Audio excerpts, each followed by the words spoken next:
Welcome back, everyone, to our prayer journey with Mike Toth as we continue stepping through the book of Ruth, one verse at a time. When I left off on our last video, we left off with the fact that Ruth and Boaz are free. They're not married.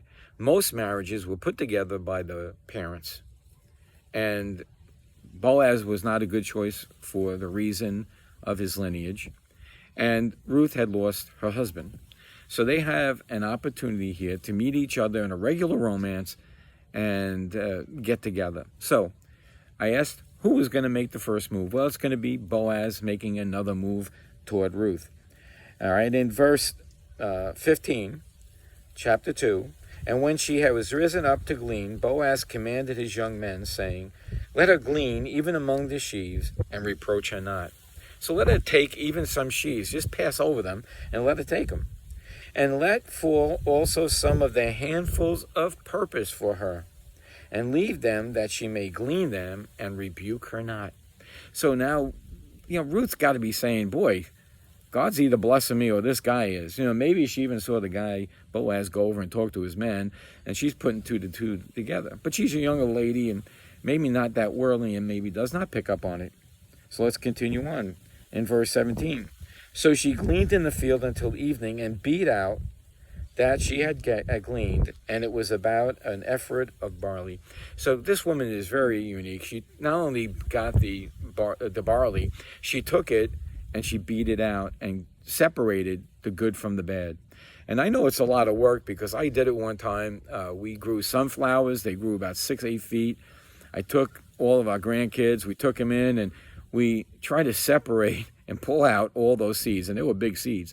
But we had to throw them up in the air and let them fall to the ground to let the wind cast off all of the debris that was mixed in between, and if there were any bugs. And we separated it all, so it's a lot of work. It took the four of us a little bit of time. And she got about a bushel of barley out of this from doing it. So she had to really work, and she worked till evening. So this woman is amazing. So it goes on in verse 18. And she took it up, and she went into the city, and her mother-in-law saw what she had gleaned. And she brought forth and gave to her that she had reserved after she was sufficed. So Ruth took what she needed, gave the rest to Naomi. And her mother-in-law said unto her, where hast thou gleaned today? And where wardest thou? And blessed be he that did take knowledge of thee. And she showed her mother-in-law with whom she had wrought, and said, this man's name with whom I wrought today is Boaz. Now, I'm going to go into verse 20 just for a second here.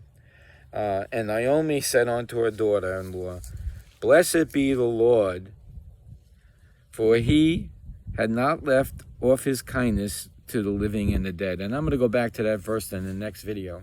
But I wanted to start here because Naomi's a little wiser, and she knows, hey, God blessed her, but Boaz is my kinsman redeemer. He's got the superpowers to do things, and she's going to get involved in this relationship a little. Here's the question I have, though. Has God left handfuls of purpose for you? Born-again believer, I'm sure you know he has, because you have picked them up. That's how you found God. When I was beginning to be drawn to the Lord, I had come home from being drunk from a party. I was so cheerful, such a big shot. I walk in the door closes, and I felt empty within. I went and sat down, and I watched the Billy Graham crusade. And Billy Graham said, are you empty? Jesus Christ will fill it. That was my handfuls on purpose, and I accepted that challenge, and I was saved, and I felt the fullness of God. Maybe not right away because I wasn't sure, but over the next few days, I knew that I was a child of God.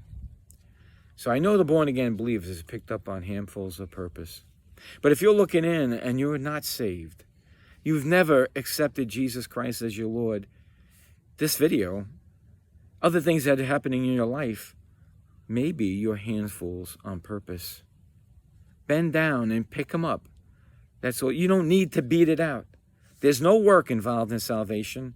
Just saying, Lord Jesus, come into my life and fill that void. I know I'm a sinner, and I need you to fill me. You see, we're made with a purpose, and that purpose is to know God and fellowship with him. So, if you feel the tug upon your heart, just get on your knees and ask Jesus to come into it.